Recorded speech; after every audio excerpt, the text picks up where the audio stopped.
Today we're going to be talking about the 10th and 11th Street Viaduct Replacement Plan that the City of Sioux Falls is leading along with their partners at HDR. And for those of you that don't know me, my name is Joe Batchelor. I ran Downtown Sioux Falls Incorporated from 2015 to 2024. About 10 years. And before that, I was an urban planner for the town of Vail in Colorado. And I love cities and have been a city nerd for many, many years. So let's get into it. What we're going to be talking about today is the project goals for this. We're going to be also going over a couple of common design features, what the four common design concepts are, what maybe some of the considerations are that need to be elevated a little bit more in this process as the engineers start to develop a more construction ready concept. And also want to talk about walkability concerns. We will talk about traffic counts and 3 lanes versus 2 lanes. What a good alternative design might look like. And so got a lot to cover, so let's get into it.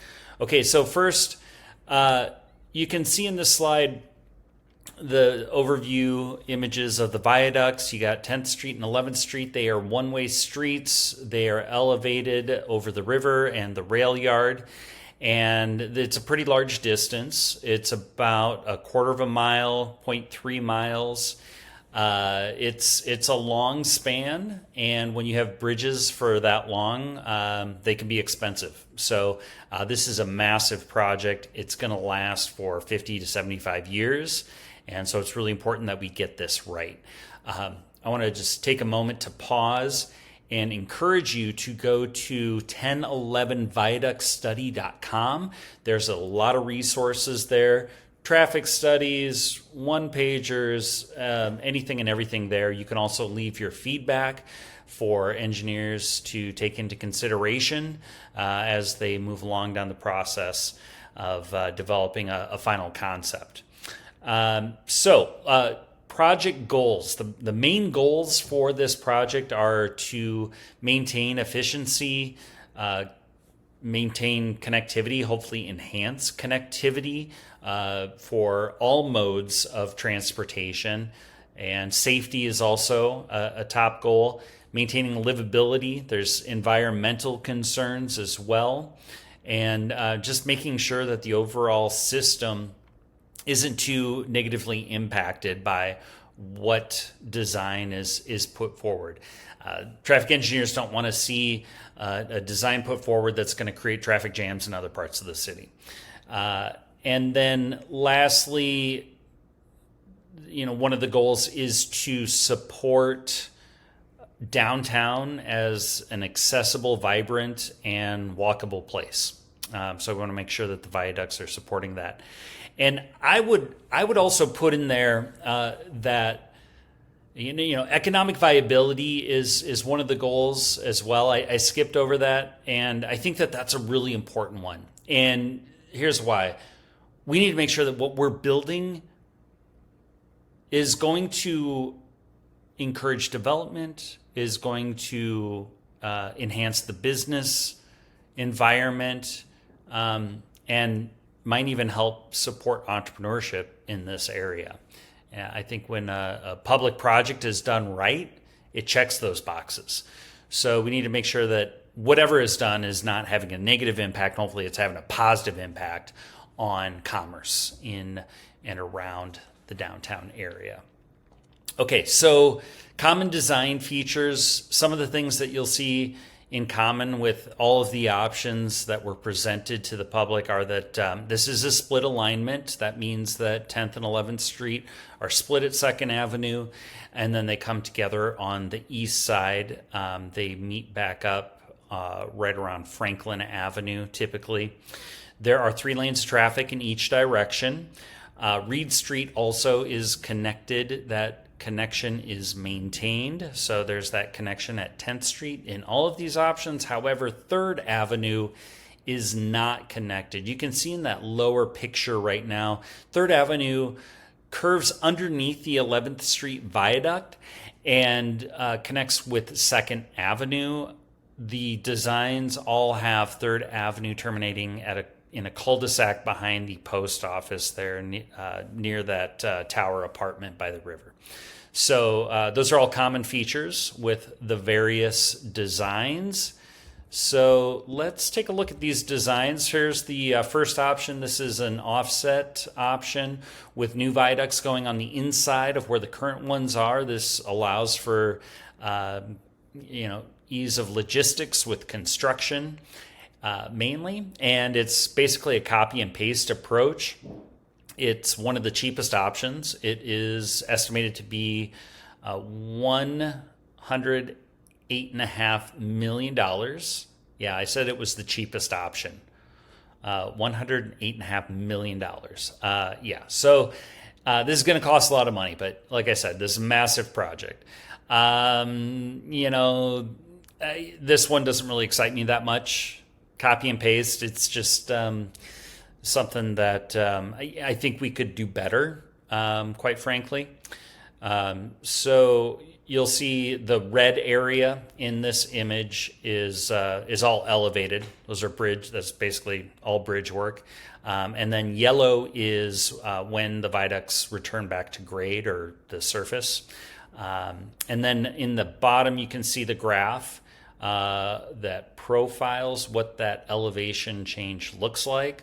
So, it's like I said, copy and paste. You can see these viaducts are up in the air for a long time, a quarter of a mile, like I said, 0.3 miles. I'm going to get into walkability, but that has an impact on walkability, and we'll talk a little bit about why. Here's option 2. There is a S-curve, much more dramatic approach from 11th Street to 10th Street.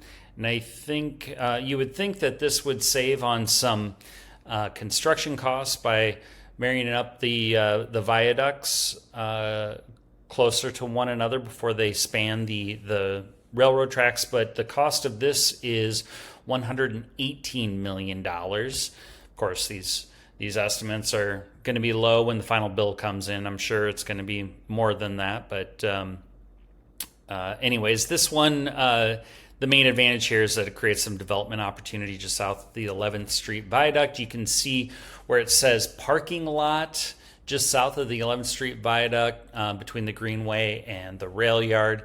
I think they're identifying that as some development opportunity, and quite frankly, it's not very desirable, in my opinion, as development space, because it's kind of on an island. It's by itself, and I think if we're talking about spin-off development, we want to see that clustered together. We want to see sort of a critical mass happen to really bring some energy and some vibrancy to the East Bank of downtown, and I don't think this really does it.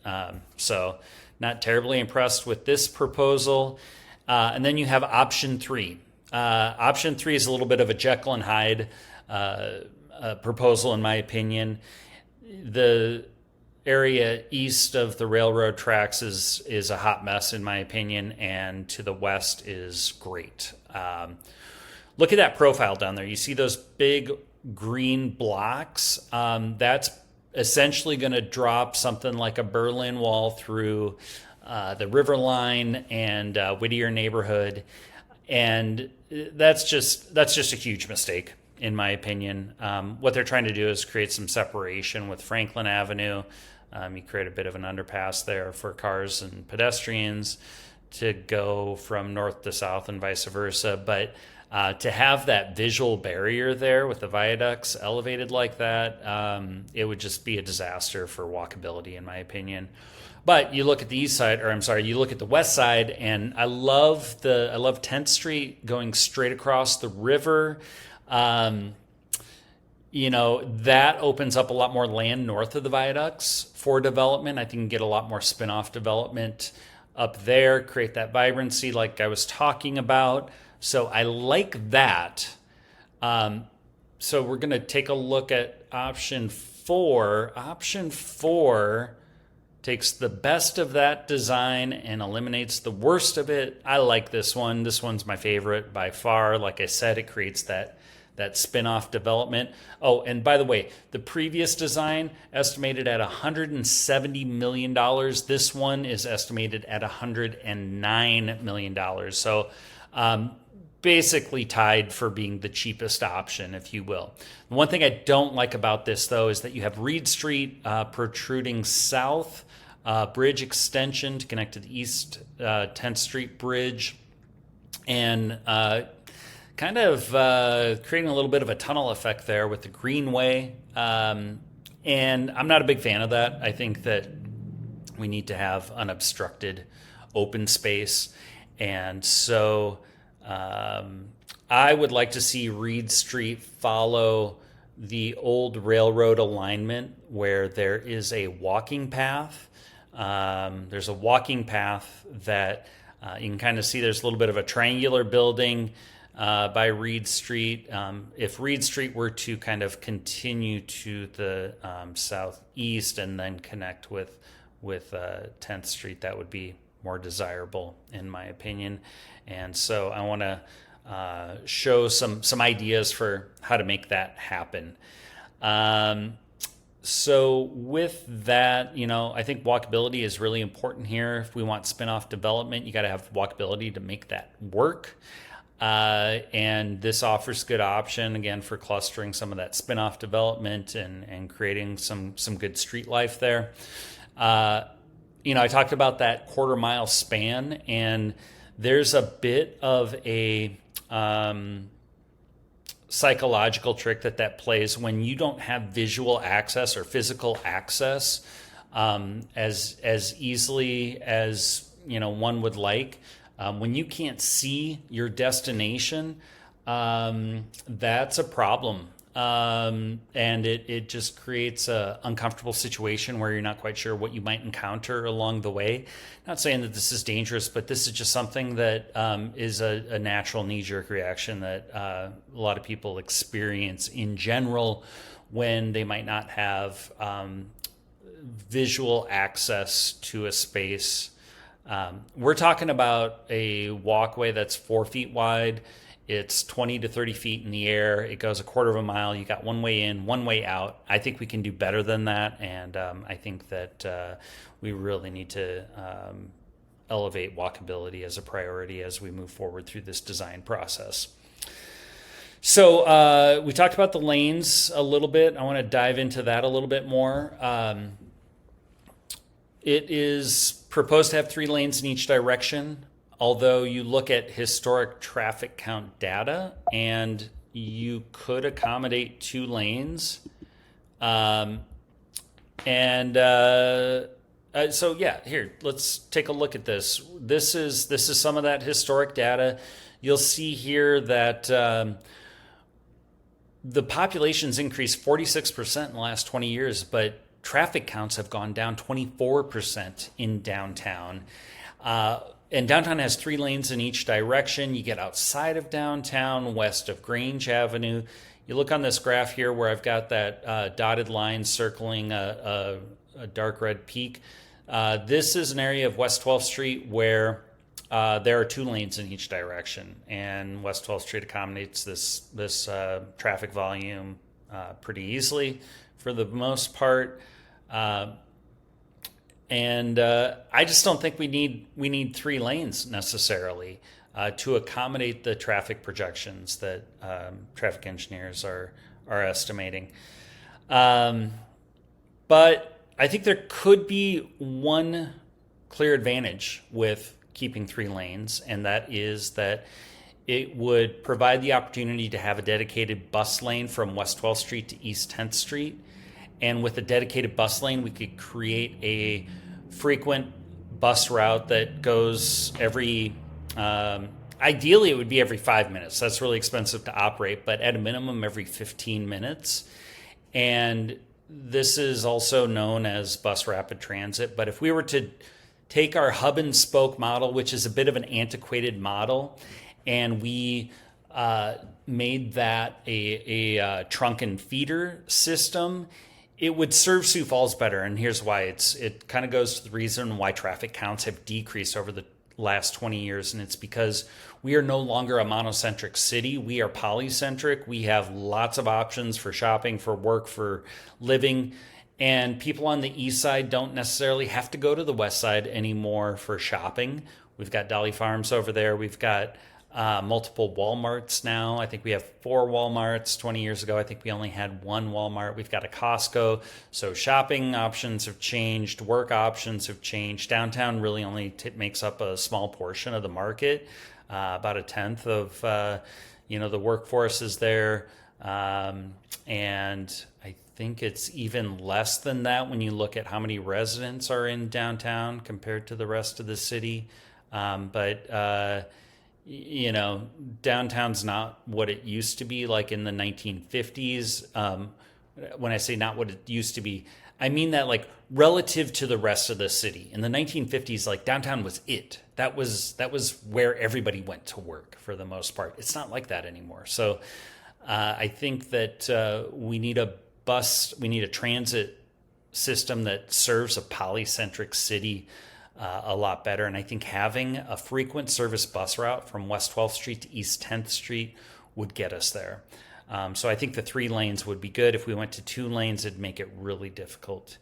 I also think we need to look at that northern alignment. And what I mean by that is, here, I'll show you. Here's those traffic counts. This shows a split alignment. It shows what the level of service would be throughout downtown. You got A's and B's throughout, and it shows with 30,000 cars and then with 37,000 cars. And, I don't think we're ever going to hit 37,000 cars. I just think that that's just a false assumption that's based on. So we'll use the 30,000 count. But if we look at a north alignment, so what we have here is 11th Street would turn left at 2nd Avenue and go 1 block north and then turn right on East 10th Street. And you would have just 1 bridge going over the river, 1 bridge going over the rail yard. And with 3 lanes, this arrangement can accommodate traffic both at the 37,000 level and the 30,000 level. So I don't know. I like this a lot better because I think that what it does is I think we might be able to get some economies of scale with construction, logistics, costs, and I also think that it really helps out quite a bit with walkability as well. It creates more openness for the parks and greenways in the area, so much better experience for park goers. So I think that we need to revisit this north alignment and give it one more look. So I threw together a design and that I think we could make work. And so I used the same color coding as the other diagrams. The red represents the bridges. The yellow represents where East 10th Street is at grade or at the surface level, basically. And what that does is you create so many more opportunities for pedestrians to kind of peel off between the 2 bridges there along the River Greenway. They can peel off into parkland as they please, or go north and explore the businesses and development north of there, East Bank, 8th and Railroad, and any kind of spin-off development. And the other thing here, so Reed Street is extended to the southeast, and it connects with East 10th Street at grade. And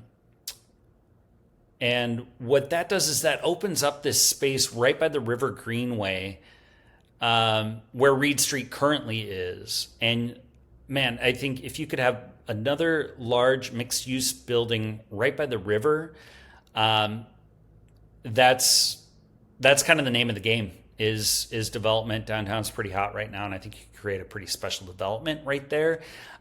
So thinking about how we reconfigure our street network just a little bit, I think could make a huge difference. So I would advocate strongly for that northern alignment.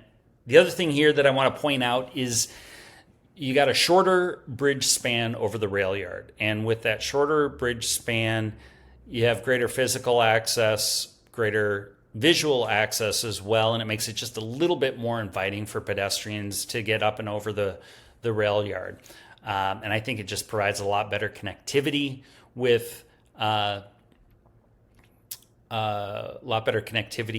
between East Bank and Riverline District. I threw in a couple of other ideas here. You know, I'd like to see 3rd Avenue still keep that 2nd Avenue connection, so that aligns up with where 11th and 2nd intersect. I also have Franklin Avenue connecting with East 10th or East 12th Street, and then Fairfax would straighten out, and so there's a little bit of a different street network configuration in the Riverline District. So anyways, those are my ideas. Tell me what you think. Don't forget to go to the website, look in the comments for the link, and hit that like button, and be sure to share this video. Thanks a lot, folks.